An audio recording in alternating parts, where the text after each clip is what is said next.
Allez, exercice.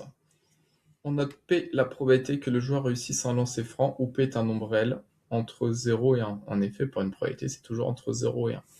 On se place dans le cas où le joueur effectue 3 lancers francs de façon indépendante et identique.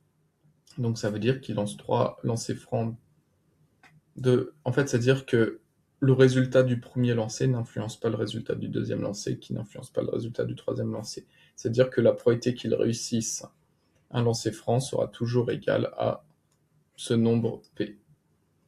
On note Y, la variable aléatoire qui donne le nombre de lancers francs réussis par ce joueur après, bien sûr, une série de 3 lancers. Donc, avant de démarrer, moi, je vous conseille de faire un arbre. C'est là, ils l'ont pas fait, mais moi, je vous conseille de le faire. Donc,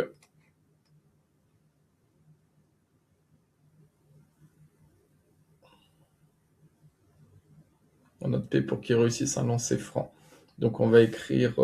Là, c'est à vous de prendre l'initiative pour envoyer. On vous demande même pas de faire un arbre.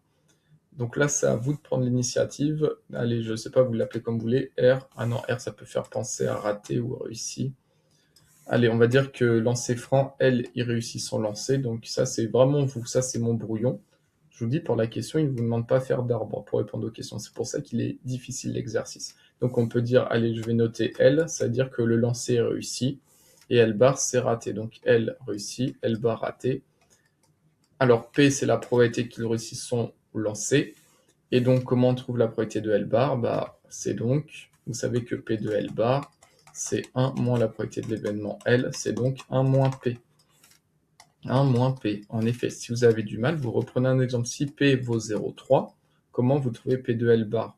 Vous faites bien 1 moins 0,3, ce qui donne 0,7. Donc c'est bien P et 1 moins P, la probabilité de rater son lancer. Hop, et donc il lance 3 fois de façon indépendante et identique. Donc là on a également L, L bar, et réussit de la même façon. Donc probabilité P, 1 moins P, L, L bar, P, 1 moins P, et il lance une troisième fois. Donc là on a L, L bar, L, L bar, L, L bar, L et L bar. Et donc la probabilité de réussir c'est toujours P, de rater 1 moins P, P, 1 moins P, P, 1 moins P, P, 1 moins P. Ok. Donc question 1, quelles sont les valeurs prises par la variable aléatoire Y? Y, c'est la variable aléatoire qui donne le nombre de lancers francs réussis par ce joueur. Donc le joueur, il peut soit réussir 3 lancers francs, donc Y prend les valeurs. Donc il peut réussir soit 3 lancers francs, soit il peut en réussir 2, soit 1, soit 0. Question 2, quelle est la probabilité que Y soit égal à 2? Donc la probabilité que Y soit égal à 2, c'est la probabilité que le joueur réussisse 2 lancers francs. Donc là, c'est pour ça qu'il faut citer d'un arbre. Donc pour réussir 2 lancers francs, donc c'est soit on a réussi le premier lancer franc, on a réussi le deuxième, et on a raté le troisième. Donc il y a ce chemin-là. Et là, on remplace directement par les probabilités. Donc la probabilité de ce chemin-là, c'est donc P fois 1 moins P. Donc c'est donc petit p fois 1 moins P. On remplace directement par les probabilités, plus. Alors le deuxième chemin pour réussir de lancer franc, c'est il réussit son premier lancer, il rate le deuxième et il réussit le troisième. Donc la probabilité, ça va être P fois 1 moins P fois P. Et plus, troisième chemin, il rate le premier lancer, mais réussit le deuxième et réussit le troisième lancer. Donc ça va être plus 1 moins P fois P fois P. Et en fait, là, vous constatez que c'est 3 fois la même chose. P fois 1 moins P plus P fois 1 moins P fois P plus 1 moins P fois P fois P. En fait, c'est la même chose. En effet, A fois B, c'est pareil que B fois A. Donc en fait, c'est 3 fois la même chose. Donc c'est comme si on disait X plus X plus X, ça fait 3X. Donc là, P fois 1 moins P plus P fois moins P plus P fois moins P, ça donne donc 3 fois P fois 1 moins P. Donc ça donne 3P carré, facteur de 1 moins P. 3P carré, 1 moins P. Question 3. Donnez la loi de probabilité de la variable aléatoire Y. Allons-y. Donc YI, ce sont les valeurs prises par la variable aléatoire Y. Donc il peut réussir soit 0 lancé, soit 1, soit 2 lancés, soit 3 lancés. Et là, c'est de la probabilité que la variable aléatoire y prenne la valeur y qui. Donc, valeur prise, probabilité en dessous. Tac. Donc, on a eu la probabilité que de réussir de lancer, c'est donc 3p carré 1 moins p. Et bah allez, donc les extrémités, ça va être facile. Donc la probabilité que grand Y soit égal à 0. C'est donc la probabilité de rater les 3 lancers. Donc la probabilité de rater les 3 lancers, c'est ce chemin-là dans l'arbre. Donc pour calculer la probabilité de ce chemin, donc c'est on multiplie probabilité 1 moins p fois 1 moins p fois 1 moins p. Donc ça donne 1 moins p fois 1 moins p fois 1 moins p. Et donc ça donne 1 moins p au cube. Donc là, 1 moins p au cube. Ensuite, ce qui est facile à calculer, c'est la probabilité que grand Y soit égal à 3. Donc ça, c'est la probabilité de réussir les 3 lancers. Donc on réussit les 3 lancers. Donc c'est ce chemin-là dans l'arbre. Réussi, réussi, réussi. Donc on fait P fois P fois P. Ce qui donne P au cube. Et là, on va calculer la probabilité de réussir un lancer. Donc la probabilité que Y soit égal à 1, c'est de réussir un lancer. Et on va essayer de ne pas louper les chemins. Donc c'est soit on réussit le premier lancer, on rate le deuxième, on rate le troisième. Donc il y a ce chemin-là. Donc c'est donc P fois 1 moins P fois 1 moins P. Plus, allez, deuxième chemin. Donc on rate le premier lancer, mais on réussit le deuxième lancer et on rate le troisième lancer. Donc il y a ce chemin-là. Donc 1 moins P fois 1 moins P plus. Et le dernier chemin où on réussit un lancer, c'est on rate le premier lancer, on rate le deuxième lancer, mais on réussit le troisième lancer, donc 1 moins P fois 1 moins P fois P. Et donc, une fois de plus, on constate qu'on a 3 fois la même chose. P fois 1 moins P fois 1 moins P, c'est pareil que 1 moins P fois 1 moins P, pareil que 1 moins P fois 1 moins P fois P. Donc, c'est comme si on avait x plus x plus x qui donne 3 fois x. Donc, ça donne 3 fois P fois 1 moins P fois 1 moins P. Et 1 moins P fois 1 moins P, on peut dire que c'est P fois P, 3P fois 1 moins P au carré. Donc là, c'est donc 3P facteur de 1 moins P, le tout au carré. Et voilà la loi de probabilité effectuée. Question 4. Montrer que la probabilité que la variable aléatoire y soit supérieure ou égale à 2 est égale à moins 2pq plus 3p carré. Donc qu'est-ce que ça veut dire? C'est donc la probabilité que y, c'est le nombre de paniers réussis. Donc c'est la probabilité que le nombre de paniers réussis soit supérieur ou égal à 2 est égal à ça. Donc la probabilité qu'ils réussissent un nombre supérieur ou égal à 2 de paniers, c'est donc la probabilité qu'ils réussissent 2 paniers. Donc on est là, hein. Y supérieur à 2, on réussit 2 paniers, plus la probabilité de réussir 3 paniers. Ce qui donne donc 3p carré 1 moins p plus p au cube. Et là, on va développer 3p carré fois 1, ça donne 3p carré. 3p carré fois moins p, donc ça donne moins 3p cube, plus p cube. Et donc, moins 3p cube plus p cube, ça donne moins 2p cube, plus 3p carré. Donc, moins 2p cube plus 3p carré, exactement. Moins 2p cube plus 3p carré.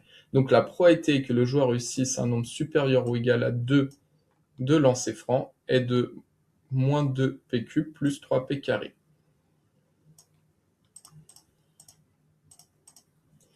Alors, question 5. On considère la fonction f définie sur intervalle 0,1 parce qu'on a vu que p est entre 0 et 1 par f de x égale moins 2x cube plus 3x carré. Donc en fait, cette fonction-là, ça représente cela.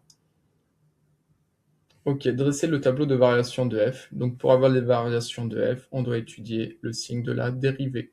Pour appliquer le théorème, donc on va dériver f' de x. C'est donc moins 2 fois la dérivée de x au cube 3x carré plus 3 fois la dérivée de x carré 2x. Donc f' de x a donc moins 6x carré plus 6x. Et nous, ce qu'on veut étudier, c'est le signe de la dérivée. Donc on va résoudre quand la dérivée est égale à 0. ce qui est équivalent à moins 6x carré plus 6x est égal à 0. On reconnaît une équation du second degré. Sauf que là, si on a ax carré plus bx plus c égale 0, on constate que le coefficient c vaut 0. Donc on n'est pas obligé de faire le discriminant, on peut aller plus vite. Ça, on constate qu'il y a un facteur commun. Donc ok, il y a 6, mais c'est surtout ce qui nous intéresse, le facteur commun, c'est x. Donc on peut factoriser par x, ça fait x. Facteur de moins 6x plus 6 est égal à 0. Et on constate bien que quand on développe, là on voit le facteur commun. Donc on n'est pas obligé de passer par le delta. Delta, là, ça prend du temps. Donc là, on factorise par x. Et donc on obtient une équation produit d'une. Donc c'est équivalent à soit x est égal à 0, ou moins 6x plus 6 égale 0. Donc c'est équivalent à x est égal à 0, ou, alors on va faire moins 6 à gauche, moins 6 à droite, et on va diviser par moins 6 des deux côtés. Et donc c'est équivalent à x est égal à 0, ou x est égal à 1. Donc en fait, la dérivée vaut 0. Donc x, signe de la dérivée vaut 0, donc les x vont de 0 à 1, et en fait la dérivée, on a vu qu'elle vaut 0, quand x vaut 0, donc quand x vaut 0, la dérivée vaut 0, et quand x vaut 1, la dérivée vaut 1. Ouais, hop. Donc ça, c'est le signe de la dérivée, signe de f'. Et nous, on veut le signe. On constate que f', c'est une fonction polynôme du second degré, donc on écrit or, ce qui multiplie le x au carré, c'est a, qui est égal à moins 6, qui est strictement négatif. Donc moyen mémotechnique, vous pensez à ce petit bonhomme qui fait la tête.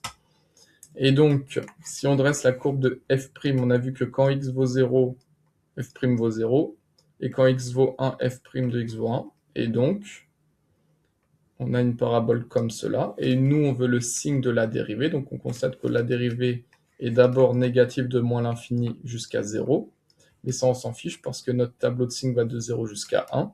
Quand x est entre 0 et 1, la dérivée est positive, hein. Ça, je rappelle, ça, c'est la courbe de la dérivée. Donc, dérivée positive. Quand x vaut 1, la dérivée vaut 0, et de 1 plus l'infini, la dérivée négative, mais on s'en fiche parce que nous, on veut étudier les variations de la fonction sur 0,1.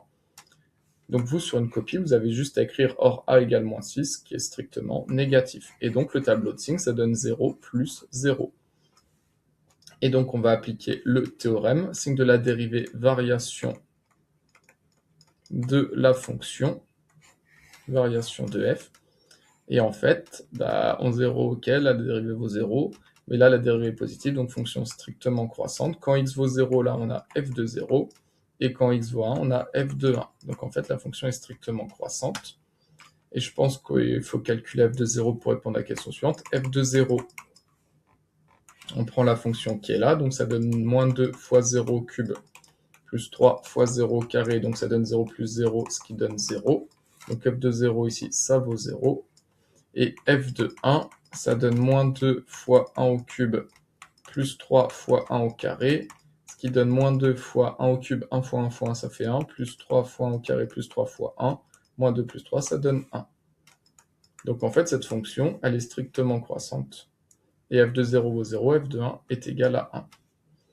Et donc, question 6, en déduire l'existence d'une unique valeur alpha dans l'intervalle 0,1, donc il faut montrer qu'il existe une valeur alpha entre 0 et 1, telle que f de alpha égale 0,9. Donc là, c'est parfaitement logique, il existe bien un nombre alpha. Hop, on descend jusqu'à la courbe, et f de alpha, il y a bien une valeur qui est égale à 0,9. Pourquoi il y en a une unique? Parce que sur l'intervalle 0,1, la fonction est strictement croissante. Et on constate que l'image de 0, c'est 0, ce qui est plus petit que 0,9, et que l'image de 1, ça vaut 1, ce qui est plus grand que 0,9. Donc il y a bien un nombre alpha, ici, qui aura pour image 0,9. Donc on écrit sur l'intervalle 0,1, la fonction f est strictement croissante.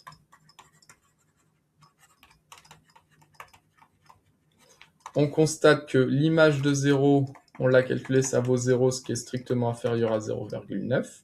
Donc là, on est bien inférieur à 0,9. Et on constate que l'image de 1, ça vaut 1, ce qui est bien strictement supérieur à 0,9. Donc, il va exister une valeur alpha qui aura pour image 0,9. Donc, il existe un unique alpha, un unique nombre alpha,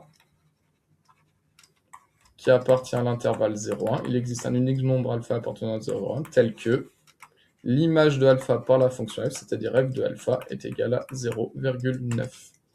Voilà pour la correction de cet exercice.